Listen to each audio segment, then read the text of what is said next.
Assalamu alaikum, Ustadh. How are you? Alaikum assalam wa rahmatullahi wa barakatuhu. Today, inshallah, the topic is about intentions, inshallah, especially because we're at the start of the term and we all start with intentions, inshallah. So, kind of a beginner question.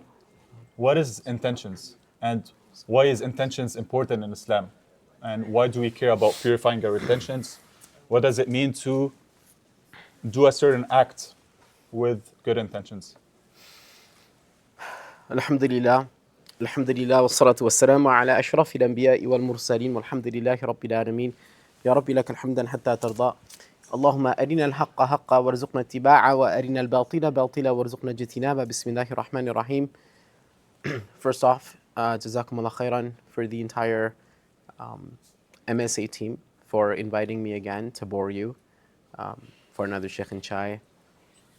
And also for all of you guys spending your Monday nights, beginning of the week. Everyone's tired. Some of you are still on your holiday routines, sleeping at 2 a.m., trying to adjust to the new schedule. So the fact that you're here, may Allah subhanahu wa ta'ala bless this gathering, make it one of those gatherings that are recorded on the heaviest on our scales on the Day of Judgment, and that Allah surround this majlis with the malaika that report back to Allah subhanahu wa ta'ala. There's a beautiful hadith of the Prophet sallallahu alaihi wasallam where he mentions that a group of angels surrounded a gathering, hopefully a similar gathering to this, and they would report to Allah subhanahu wa ta'ala as to what's happening in these gatherings. The people are mentioning Allah subhanahu wa ta'ala, they're yearning for His Jannah, and they're trying to avert His displeasure away from Jahannam. And Allah subhanahu wa ta'ala, the khulas of the long hadith is that Allah subhanahu wa ta'ala writes forgiveness for everyone in presence. And one of the angels says to Allah, Ya Allah, there's a person in there, they weren't really there for the right niyyah, which is our topic today. They're just there. Like someone came for chai, they didn't come for the sheikh part. Or they're here because they got dragged into something, or they're going to do something very important afterwards, so this was on the way, right? Like this wasn't the maqsood, this wasn't the maqsad, this wasn't the purpose of them being here. And Allah subhanahu wa ta'ala says something in that hadith Qudsi which is really significant. He says in one riwayah, ذَاكَ الْقَوْمِ or هَذَا الْقَوْمِ, that this is a group of people, لَا يَشْقَى بِهِمْ جَلِيسُهُمْ. Anybody who sits with them will not be unfortunate. So it is because of the strength of some of our hearts that the rest of us just being present here benefit from the barakah of the saintly people here. It's good adab, by the way, that when you come to things like this to assume that everyone else here is a saint, because everyone knows about themselves that they're not, right? But to make an assumption that everyone here is a wali of God, like no one should be thinking I'm the wali and it's because of me that everyone else is receiving barakah here. But to do the opposite is actually a virtue. And then you treat everyone like they're friends of God here, so you treat them in a different way. It changes everything, right? So niyyah is fundamental to our religion. Why? Because every action has three major components. Okay, I can repeat this for people who are taking notes. If you need me to repeat something, just let me know. Every action has three major components in our religion. All right. The first is the niyyah, which we'll talk about. The second one is the action itself. What is the action? Is it a mandatory action? Is it a recommended action? What's the action? Sometimes staying away from something, like inaction is an action. Like you get reward, for example, for not looking at something you shouldn't look at, right? That's an inaction. You get rewarded for it. So that's the what, right? And then there's the how, which is if you're going to pray, the Aisha prayer that you guys just prayed, that's a mandatory action. But how did you pray? Like, how did you actually perform the prayer? And that process is also a key component of the action, because that process for rituals has to be something that was taught by the Prophet sallallahu alaihi wasallam, right? So there's every orthopraxy, the right thing to do, has two components. What the thing is and how do you perform it? How do you do it? But that which precedes all of this is why should you do it? And that's the niyyah. That's the intention. That's why Ibn Atta'illah, he said that all of actions are soulless right? All actions are soulless, and their ruh is the niyyah. The niyyah is what animates an action, right? Just like that, on the Day of Judgment, everyone is going to have deeds that are placed on the scales on the Day of Judgment. And some people will have really heavy scales. And it's not because they did great things, but their niyyah was very great when they did those things, right? It's the internal action. There's the external action and the internal action. That internal action is called niyyah, right? It's to be people of purpose. Niyyah can be defined in many ways, translated in many ways. Niyyah could be intention. Niyyah could also be purpose. Niyyah could be your drive. All of these are valid translations depending on what context you're using the word niyyah, right? I hope that gives us a prelude to the discussion, inshallah. Inshallah. So next question is, how does one know if their intentions is pure enough? And what are common signs of having impure intentions? And if you want me to add into that, Pause, just like one at a time. Sure. I'm not going to remember this. Okay, end of the day. How do you know that your niyyah is pure? You don't know this. You don't know this. And this is in it is mercy from Allah subhanahu wa ta'ala that you don't know this. Because if you knew that you are a pure intentioned person, then surely there would be a level of kibr or arrogance that will penetrate the heart. Hubris will kick in. And spiritual hubris is a very detrimental thing, to think that you're pure or holy is a very detrimental thing. It's not a natural state for anybody. No one should be wishing to be in a state where they feel like they're a purified person, right? This is what the Yawm al-Qiyamah is for, yeah? Like that's our pursuit, right? Like they say that the thing that you're pursuing is always ahead of you, right? You've seen that? I saw that in a speech. Like something Ahmad Zarruq said, and you'd be surprised who I heard quote it, right? Matthew McConaughey, like the Hollywood actor. He was like an award acceptance speech. He's quoting Ahmad Zarruq without realizing he's quoting him. He says that the goal that you're chasing should always be ahead of you, right? And if that's the case, then you're always a traveler. You're never at your destination. Our destination is Jannah, it's not here. So over here, we truly don't achieve things, right? We get to a place, and as soon as you get there, you should change your goalpost, right? Like you should change your finish line. If you've reached somewhere, you should change the finish line and make it a little bit ahead. And that's why, like the whole concept of retirement is so ridiculously stupid, right? It's like, I want to get to a point where I don't have any purpose, right? Like I don't have to do anything. And guess what's going to happen? Once you get there, you will find things to do because you realize 1 day rest, 2 day rest, 2 months rest, 4 months rest, and you realize, well, this is not really, it's not working out. Intellectually, physically, I'm deteriorating. I need to do something, right? So first off, to realize that when it comes to niyyah, none of us have any guarantee that our niyyah of being here today, of that prayer that we prayed, we don't have any guarantee that that was pure. And they were always in the process of refinement, right? No guarantees. And that's why, how do you know if a deed got accepted? You actually don't know. Like you hope that it got accepted. You ask Allah for acceptance. But you got to keep working on refining yourself until you get to meet Allah subhanahu wa ta'ala. And then the game is over. If you feel like your niyyah is pure, game's over. That was the whole point, right? First part. What are signs that your niyyah is not pure? That was his second question. We have to be watchful over ourselves, and we have to take ourselves very seriously. You can't see yourself. We have a human problem. We can't see ourselves. Like I can see everyone in this room, I can't see myself. Isn't that interesting? Right? Like I can see everybody here, unless you're hiding on I don't know if someone's there. But I can see everybody in this room. I can't see myself.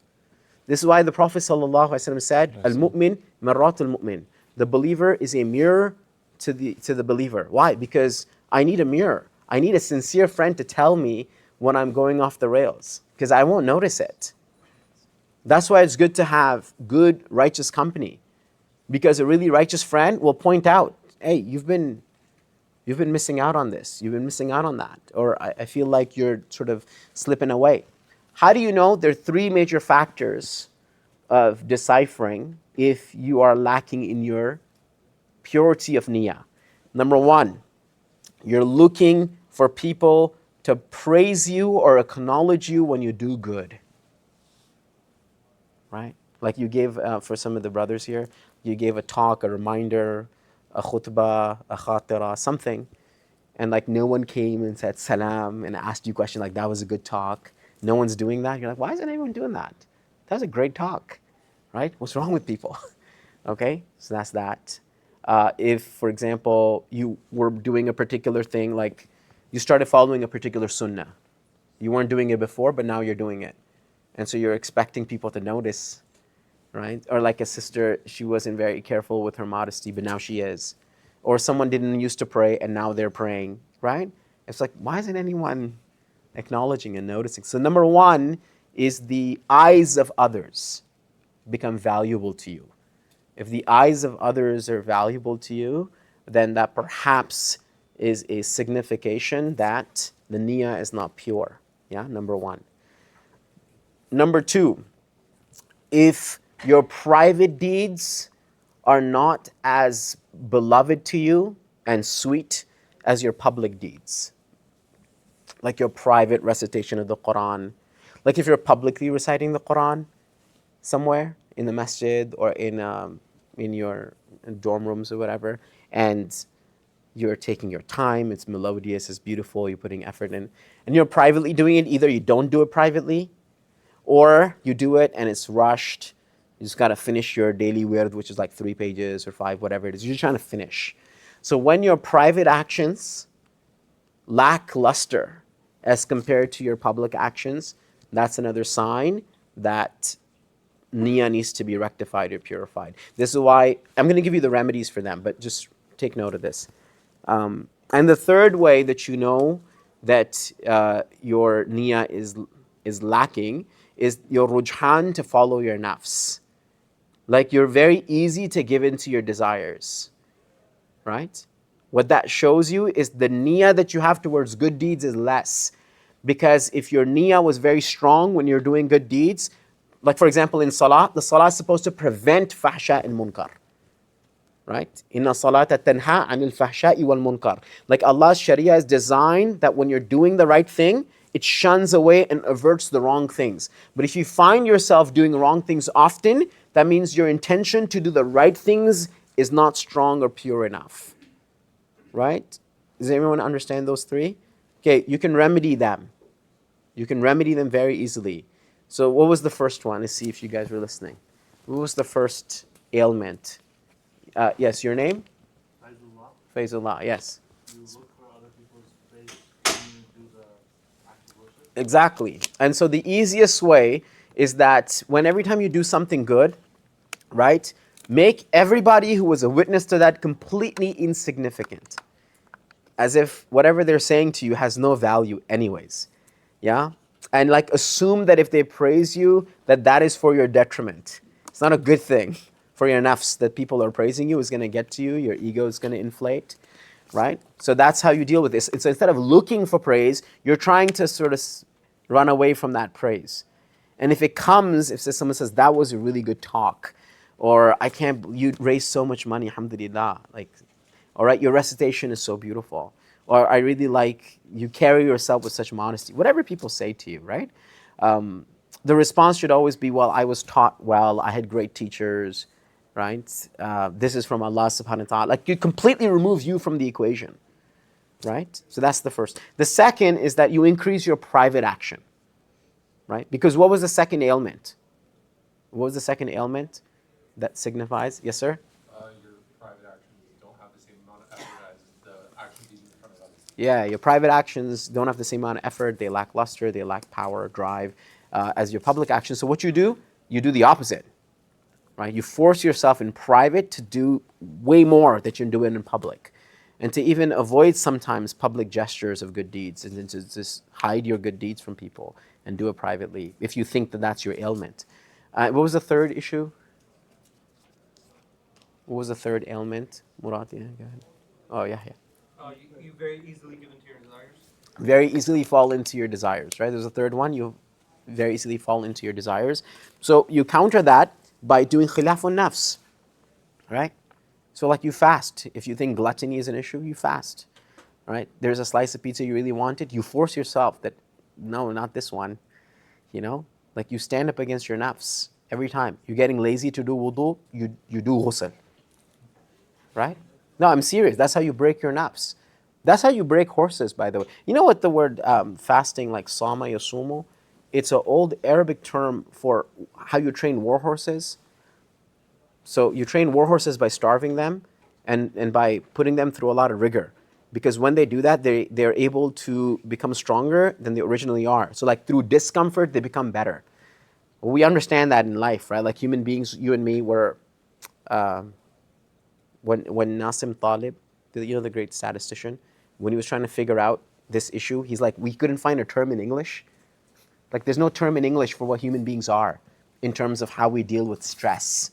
Because if I was to take something, I don't know, leather. If I was to take leather and I was to throw it on the ground, does it have any impact? Like, does it distort? No. But if I take something glass, okay, if I take his glasses and I smash it on the ground, what would happen to it? Break. It would break, right? So it's fragile, correct? Glass is fragile. Is the leather fragile? No. Human beings are, imagine if we had a substance, that if I took this substance and I threw it on the ground, and because of the impact and the stress, it becomes stronger. It would be the opposite of fragile, and there was no word in English for that, so he invented a word. It's called anti-fragile. He invented it because it does not exist, and that's what human beings are, right? Like the strongest, how many people have a broken bone in their body? Like when you were a kid, you broke a bone, right? What'd you break? On my left wrist. Left wrist, okay, that's like, sometimes it's embarrassing, but this is okay. Yeah, what did you break? Elbow. Everyone's breaking hands. So I have 7 broken bones in my body, right? So if I was to be put into like a scanning machine and like you and then you, guess where we would have the most calcium deposits in our body? Where the bones were broken. Why? Because that's the strongest part of me now. It's the strongest part of you, right? Because we're anti-fragile, correct? So what happens when your nafs is weak? Like it's weak on food. You know, New Year's resolutions, you guys know that 70% of all resolutions have to do with diet, right? Because everyone's laughing because everyone's done that, right? Most of resolutions are to do with diet. And because human beings, this is our weakness, right? Our ladha and dhawq and all these things are problematic. Our desires are problematic, and we all understand that. So one of the things that you do to counter the weakness of the nafs is to double down on it. And that's why I'm saying that if you feel that you're too lazy to go do wudu, you do ghusl, like with cold water. And then your nafs is like, no, I'll stick to wudu next time. Like I won't create a scene. I won't throw a tantrum when the ruh asks me to do wudu. I'll do it. Because if I don't, then he'll get me to do ghusl with cold water. That clearly the nafs does not want that, right? So that's the remedy for the third one. So I hope that answers that question. Yes. Brothers, sisters, feel free to ask questions. Just raise your hands, inshallah. Brother Amr. The statement you made, you said signs of an impure intention. I know that you won't know for sure if you have a pure intention, but are there some signs? Yeah, good question. Alhamdulillah. May Allah bless you. What's your name? Omar. Amr. So Brother Amr is asking, I'm going to repeat the question so that people can hear on the other side as well. It's asking, we talked about signs of impure intentions. Are there signs for pure intentions? We know that we won't really know for a fact if our intentions are pure. This is part of the mujahada. This is part of the struggle that we have to go through to always be on the fence when it comes to our niyyah, right? What are some signs that our intentions are pure? One of them is istiqamah. This is the greatest sign, the greatest gift. You know, if every normal person had a miracle, what would be the miracle that is given to saints and righteous people? Istiqamah, that they're consistent in their good deeds. Consistency is proof of sincerity. Consistency is proof of sincerity, which is you're not Allah subhanahu wa ta'ala says, ثم أورثنا الكتاب الذين اصطفينا من عبادنا. This is verse number 32 of Surah Al-Fatir, Surah 35. He says that, and then we allowed the Quran to be inherited by chosen slaves of ours.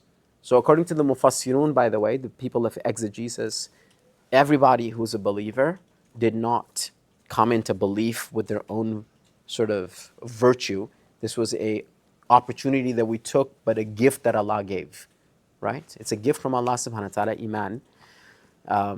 And Allah subhanahu wa ta'ala says in the Quran, those people who inherited the kitab, those are the chosen people of Allah, right? It's talking about you and me. And he says, فَمِنْهُمْ, and amongst them, he outlines 3 categories of people. Number 1, ظَالِمٌ لِنَفْسِهِ, those who wrong their own selves. So they have the Quran, but they don't benefit from it. وَمِنْهُمْ مُقْتَسِد, and then those people who are average. Muqtasid literally mean in the middle. So some good days, some bad days. And then وَمِنْهُمْ سَابِقٌ بِالْخَيْرَاتِ, and from amongst them are those people who are the outstrippers. They are the forerunners when it comes to good, right? Which means they don't lose out opportunity. When good knocks at their door, they take on that opportunity. They don't pass it by, right? So these are signs of sincerity, right? Istiqama, consistency in doing good. You're not, just because you have weak days or days where you feel like you're low energy level or you're bogged down with a lot of stuff, you don't abandon your good deeds. There's a proof of this in the Quran that I often quote, and I'm sure that I've said it at Sheikh Shai as well. There's some students here from the academy, they obviously know this as well. But in the Quran, there's a very heavy proof of this. You should all memorize this. It's very easy to memorize. I'm saying that memorize for your own nafs. Memorize this for your own nafs. Don't like memorize this so you can lecture other people.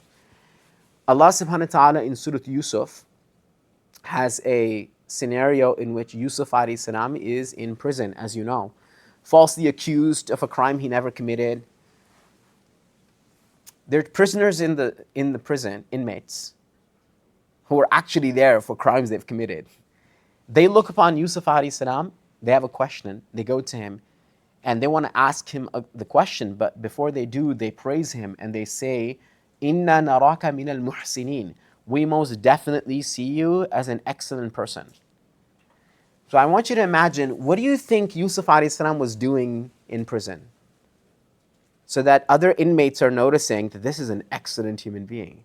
By the way, if you and I are in prison for a crime we didn't commit, would we not be bitter and resentful, right? And vengeful about that? That's what you and I would be doing in prison. I mean, we wouldn't be gracious and noble and kind. That's not, we're going to be sulking, right?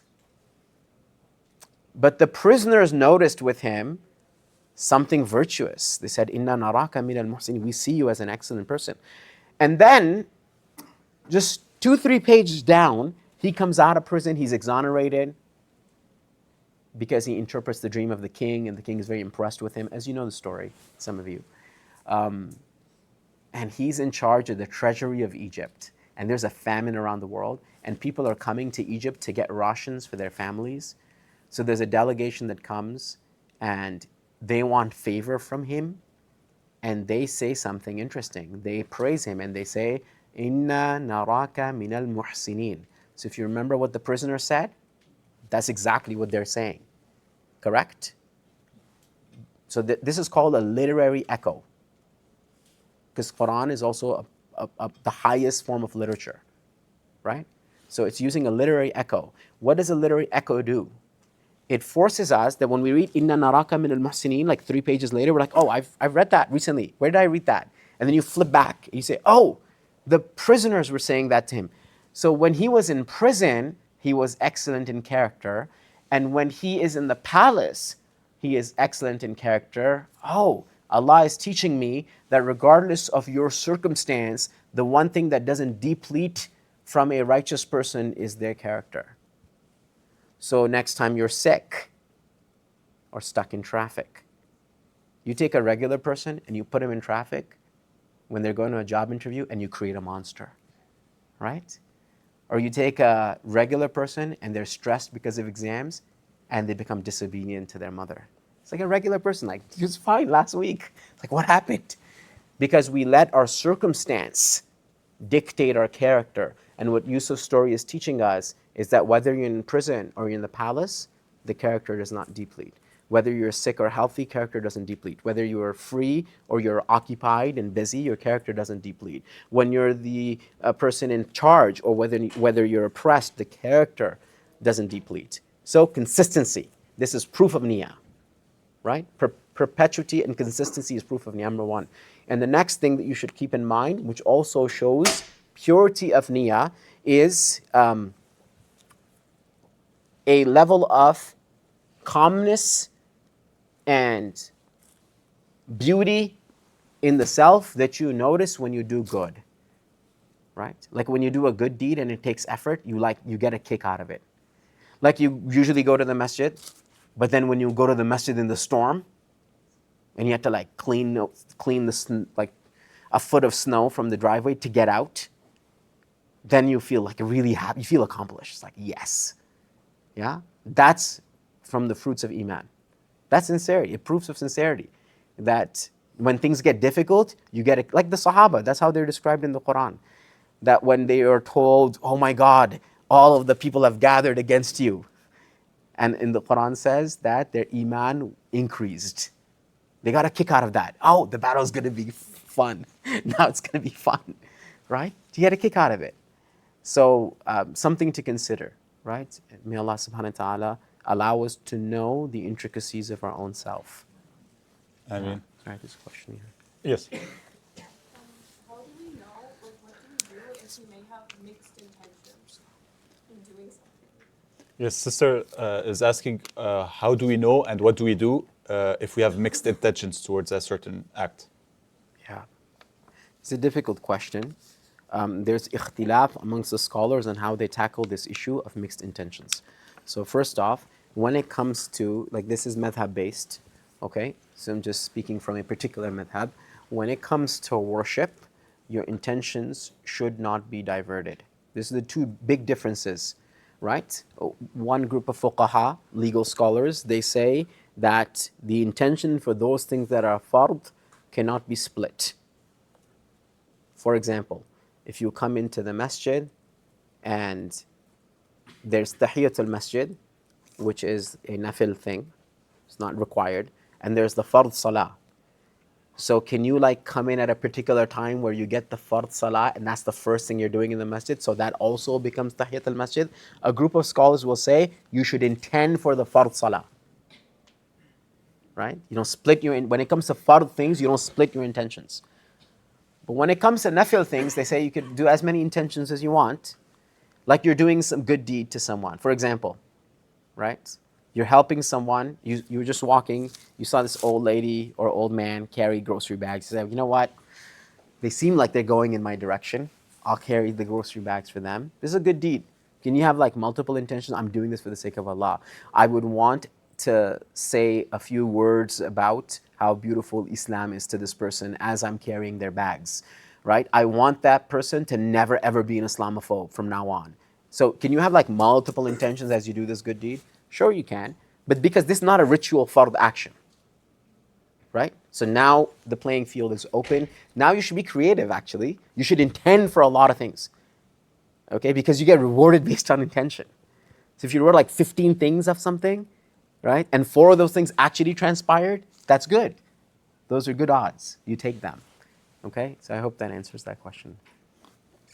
Yes. Yeah. What if I'm going to like Juma because like after Juma, but I'm also going because like it's nice to see my friends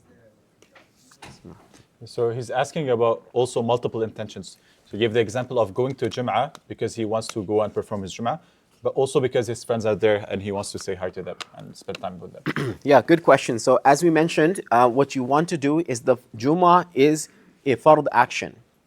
Right? It's wajib to attend Jumu'ah. So because of that, you keep the Jumu'ah intention like that. That's your primary intention.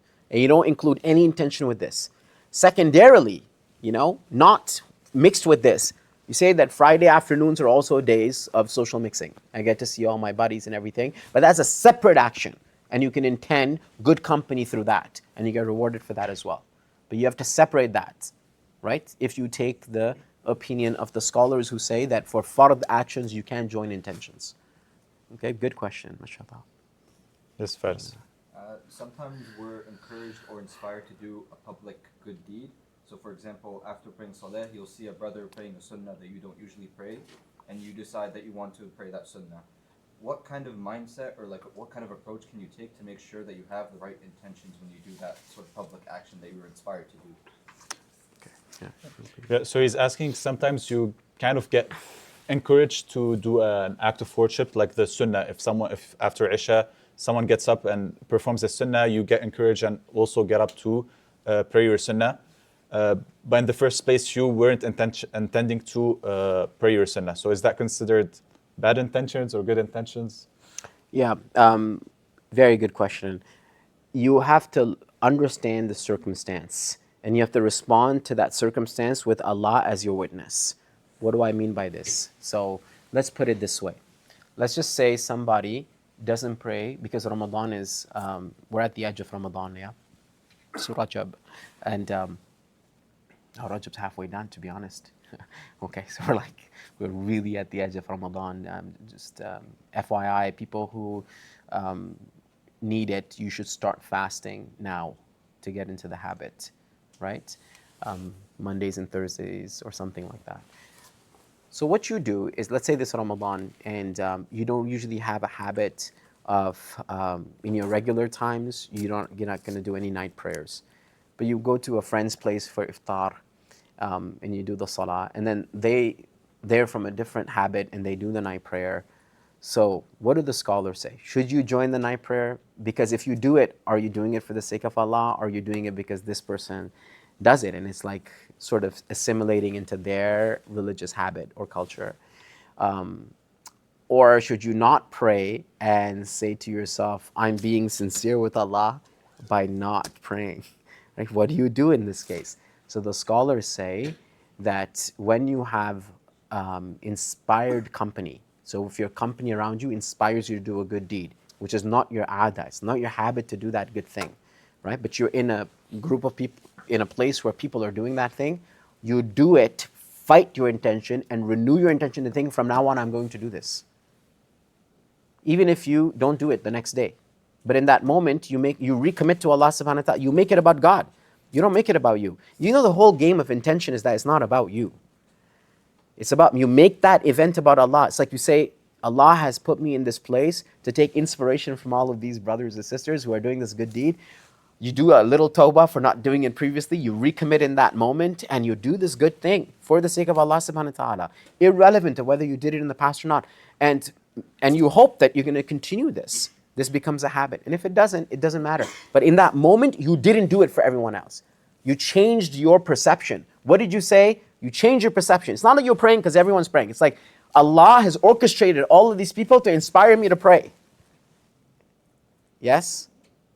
And then you pray because of that. So you make it about Allah subhanahu wa ta'ala. Right? You have to trick your nafs into obeying. All right? You can get creative with that. Yeah. Yes, we have a question from a sister. It's intentions towards other people, or how to deal with other people's intentions. So she's asking, is it ever acceptable to hold other people accountable for their intentions? Is it acceptable to hold other people accountable for their intentions? So let's say there's a brother with us here and they want to lead for Isha, and you have some sort of shak that their intentions are impure. Oh. Can you hold him accountable for it? Can you be like, okay, you're not leading? Yeah. You know, بَلِ الْإِنسَانَ عَلَى نَفْسِهِ بَصِيرًا. Yeah, human beings are insightful about themselves. Yeah, insightful about other people. Like we don't even know about ourselves, most of us, right? It's difficult to chalk things out about ourselves. Like, what is the core reason why I'm doing something? Like, human beings are complicated. So we don't do that with others. Also, it's good to remember, we separate, when we deal with other people, we separate between impact and intention. It's very important to do this.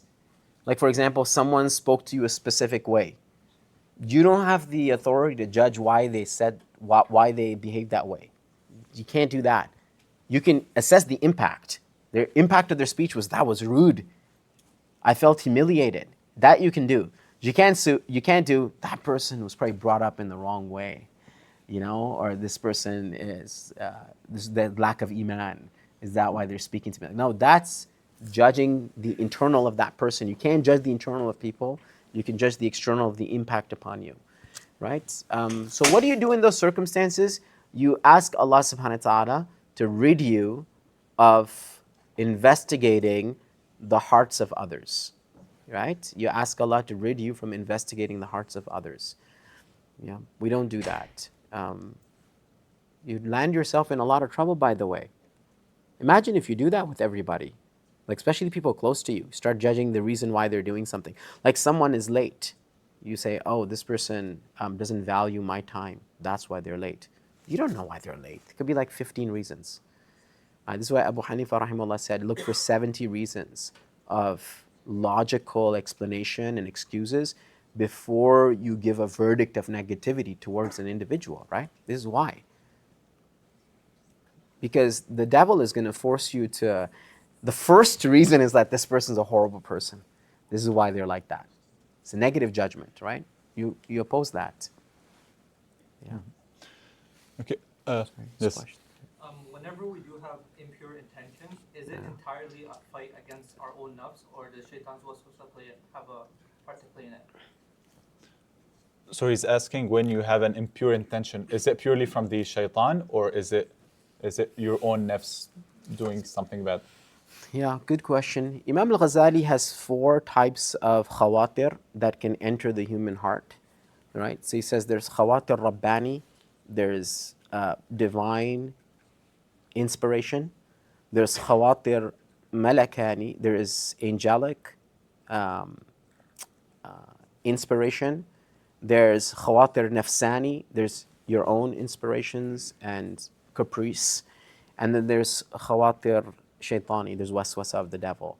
And the more you know yourself, right, i'arif nafsak, the more you know yourself, the more you will know where this idea is coming from.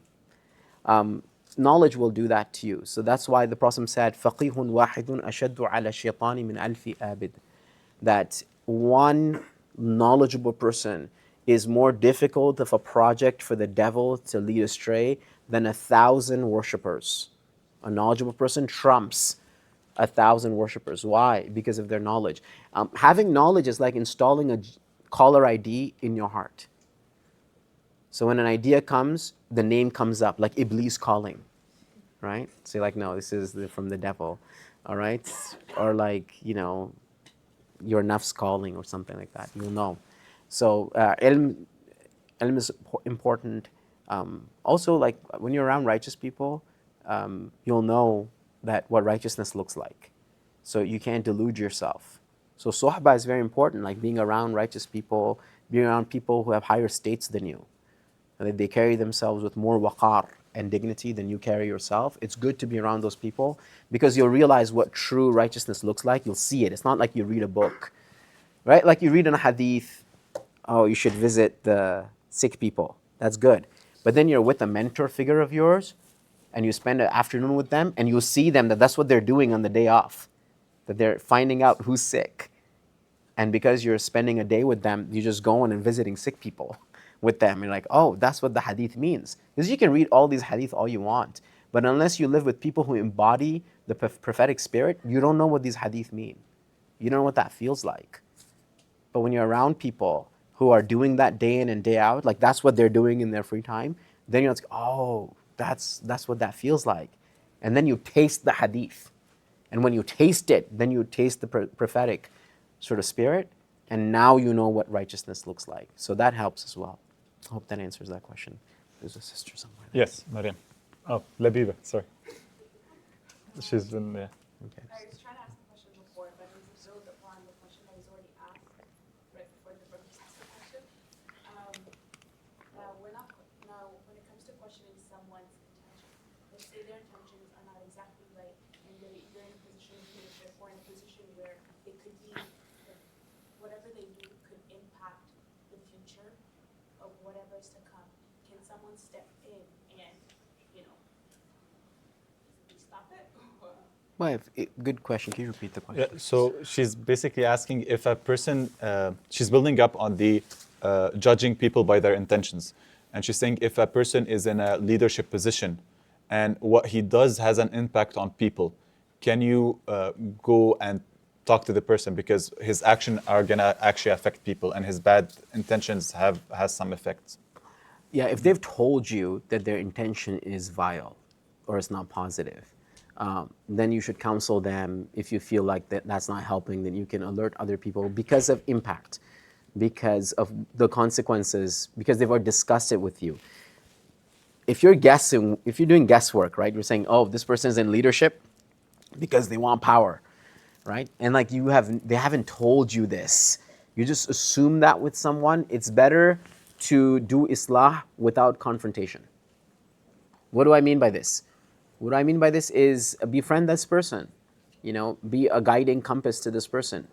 Because you don't know, you're doing guesswork, right? As I said, you ask Allah subhanahu wa ta'ala to remove skepticism from your heart with regards to other believers and make excuses for their actions. But if you're right, if they've told you that they're doing this for this, like for example, I'm not making this up. Someone told me they got into this religious teaching position because this way they will be with the masses and it's a good way for them to get married. Right? So it's that he's a teacher as a musalla. He took the job in to get married. And he told me this. And I said, who's your teacher? And he told me, and I called him. And I said, Sheikh, do you know this guy? He's like, yeah. He's like, can you talk to him? Because he just told me this thing. Because why? You know what? Because what the consequence of this, you and I both know, right? What are they going to do in their majalis? Right? They're going to put up a show, right? As like young people, when they talk like this, you should warn their teachers. But he's not my student, so I'm going to confront him, right? But that's an example of what the sister was mentioning. Like if you know for a fact, the guy's telling you, this is why he got into this thing, then it's different. Then you know the niyyah he's not trying to do islah, he's not trying to do rectification of the community, he's not trying to do a good deed. It's like someone's like, I want to be the MSA president because everyone will know who I am and I'll make all these networks and things like that. No, that's going to happen anyways, right? You should get in there because you want your scales on the Day of Judgment to be heavy. That's why you get in there. You get in there for service, for khidmah, because Sayyidul Qawmi Khadimuhum, because the leader of the people is their servant, right? Or like the one who wants to lead the prayer, right? No sane person wants to volunteer to lead the prayer, right? Contrary to what sisters think. Yeah.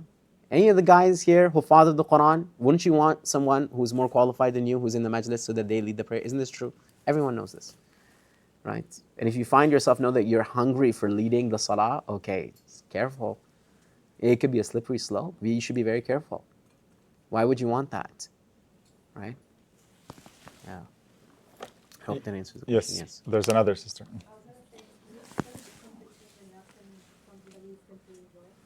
I didn't hear that. I can repeat that. So your sister's asking the difference between nafs and what you generally enjoy. Yeah, it's terminology. So different textbooks of Islamic spirituality will have slightly different definitions of these things. Nafs, linguistically, would be something that is precious. Nafis, yeah? Nafasa is our breath because life is precious to us, right? And so nafs is that which is precious to us, and that's why it is the seed of desire. All right? That's why you will find in the narrations that al-kayyisu man dana nafsahu. The intelligent person is the one who is able to subdue their desires. See, the word nafs there is used interchangeably with desires. Yes? And then Allah subhanahu wa ta'ala in the Quran interestingly mentions three forms of nufus. He says there's a nafs, which is the untrained nafs. It is the nafs that does whatever it wants. And Allah subhanahu wa ta'ala calls it in the Quran, nafsun ammaratun bisu. The nafs that sort of commands to that which is evil. It's like untrained. Then there's a nafs which is on the way towards reform. And the Quran loves this nafs. So to the point that Allah swears by it. Nafsil lawwama. the nafs which blames itself, right? Lawama, it's constantly blaming itself. It feels guilty when it does something, right? That's sign of iman, by the way. When you do something and you shouldn't have done it, and you feel this like mini earthquake that takes place in your heart, you blame yourself, you feel guilt. That's a beautiful thing. It's sign of iman. It should propel change and tawbah. And then the last one is nafsul mutma'inna, which is the nafs which is satiated, meaning it's tranquil, it's calm, it's reached its destination, right? So there's a whole journey to the self from untrained to in training and then practiced, right? The three forms that are mentioned in the Quran. But nafs is a very tricky thing because it's beloved to us. Allah subhanahu wa ta'ala does not dispel the nafs, or not in our religion. For example, food is not dispelled in our religion. The Prophet used to actually enjoy certain types of food. He speaks about it. He wasn't like some monk who said, no, food is evil. You know, they don't want to engage in the ladha of the taste buds. Like, that's not our religion, where you enjoy food. Good food, you enjoy good food. Right? There's restrictions of things that you can't indulge in. And even that, Allah subhanahu wa ta'ala says that all of the things that are pure are halal, and all the things that are from the khaba'ith, they're haram. So even that is for the benefit of the person. Because filthy things are the ones that we're not supposed to eat. Anything that's pure that we're supposed to consume. Sexuality is the same way. That Islam doesn't have a knee-jerk negative reaction to sexuality. It just doesn't do that. Because it's part of the ladhat of the nafs. Right? It's a pleasure of the soul. So it has rules around it. It has proper protocols. Right? But the actual sexual act between like a husband and a wife is something that is not a negative thing in our tradition, right? So Islam does not shun or dispel away the nafs. It treats it to the point where we are in charge of it and it's not in charge of us, right? Yeah. Hassan al-Basri rahimahullah, he said, your nafs is like a wild horse. If you don't train it, it'll destroy you and everything you love. But if you train it, you can do great things with it, right? So. One question that I had is, you mentioned consistency in your a'mal, when you mentioned consistency in your istiqamah. Yeah. One of the most relevant questions when people talk about intentions is, they start out doing something good, like Quran recitation, for example. They start doing it for good intentions. They want to serve Allah subhanahu wa ta'ala's book. And then they hear a couple of compliments here and there. It kind of gets to them, and then you start doubting yourself. Am I doing this for the right reason? Should I continue? So your intentions, you always have to renew your intentions, and you always have to keep your intentions straight. So how can you keep your intentions straight when you start doing something positive, and how to not get affected from other people's words? Yeah. Everyone, when you're a Muslim kid and you're growing up, from the first surahs that we memorize is Surah Al-Asr, right? Where we say that everyone's a loser. You know, innal insana lafi khusr. Everyone, human beings, a loser, except people who do 4 actions. إلا الذين آمنوا وعملوا الصالحات وتواصوا بالحق وتواصوا بالصبر. Okay, so the way that the Mufassirun, many of them Ibn Ashur, the late Dr. Israr, great Mufassir from the subcontinent, the way they describe sabr is very interesting. Yeah, so they say إِلَّا الَّذِينَ آمَنُوا, people who believe, وَعَمِلُوا الصَّالِحَاتِ, and they are committed to that belief through action. So they prove their belief through actions. وَتَوَاصَوْا بِالْحَقِّ, they don't keep this goodness to themselves. They become ambassadors for iman and amal salih. And they say وَتَوَاصَوْا بِالصَّبْرِ, which is that they don't give up no matter how hard things get. Because what happens when you and I are on a good thing? What happens? We deplete our drive. The drive goes low. It's just like gas. When you're on a car and you're driving, you might be going to a destination and then you run out of gas. So the GPS is still on, you're still headed that way, but you're out of gas. Because you know what you forgot? You forgot to replenish gas, which is the same thing in the path of good actions. You have to consistently replenish your intention. replenish your drive. Because if you don't do that, you'll run out. And that's why it's good to have a very heavy diet of spiritual nourishment. Because what happens with the heavy diet of spiritual nourishment? That's your ghidha. Like just like food, if you don't eat, you can't function. If you don't eat for like 3 days, you can't function. You can't move. You can't carry your tasks out. Okay, similarly, if you're not taking spiritual nourishment, then you can't do spiritual deeds because you lost appetite. There's nothing in your tank, right? So your daily wird, when you wake up in the morning, you're supposed to say certain things. Before going to bed, you're supposed to say certain things, right? The 5 daily salawat. All of these, the recitation of the Quran, all of this is the spiritual drive. So people commit to great deeds and they start doing them, but because they're not putting in the nutrition, spiritual nutrition, they don't have the drive to fulfill those spiritual deeds. And so after a little bit, the gas runs out. Does that make sense? Yeah. I hope that answers your question. Inshallah. Yeah. I think we have time for one more question. If no one, yes, there's a sister. Yes, go ahead. I have a question, since we, in our daily work, day-to-day life, we have a lot of things to do, like studies and maybe other part-time roles. So even we have good intentions, like doing good deeds, or like for myself, like to study more about religion. But sometimes, a lot of time it happens that I cannot hold that thing, in the day or the week. But I feel guilty.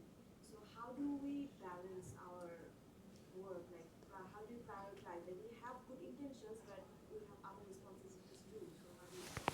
Yeah, this is a great question. Very relevant question. Repeat that now. Sister is asking how does she, when she has good intentions to do good acts of worship, how does she prioritize, and she also gets busy sometimes during the day. So how